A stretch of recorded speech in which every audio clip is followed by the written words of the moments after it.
একটি সাপ প্রবেশ করছে।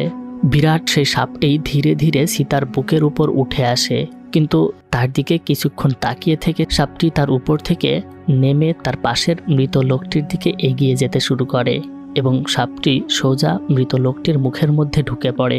কিছুক্ষণ পরেই সেটা তার পেটের মধ্যে প্রচণ্ড কামড়াতে শুরু করে। হঠাৎ করে সীতা দেখতে পায় মৃত লোকটি উঠে বসেছে এবং সে জোরে জোরে আর্ত চিৎকার শুরু করেছে। এরপরই হঠাৎ করে প্রচণ্ড জোরে সব মাটি কাঁপাকাঁপি করতে শুরু করে, আর সীতা একটি অদ্ভুত কণ্ঠের শব্দ শুনতে পায়। কণ্ঠটি মৃত লোকটিকে জিজ্ঞেস করছে, মান রাব্বুকা। কিন্তু লোকটি তার এই প্রশ্নের কোনো উত্তরই দিতে পারে না। আর তখনই সেই কণ্ঠের ওপাশ থেকে বড় একটি লোহার হ্যামার লোকটির মুখে আঘাত করতে থাকে। আঘাতের কারণে লোকটির মুখ পুরোটা থেতলে যায়, কিন্তু পরক্ষণেই সেটা আবারও আগের মতো হয়ে যায়।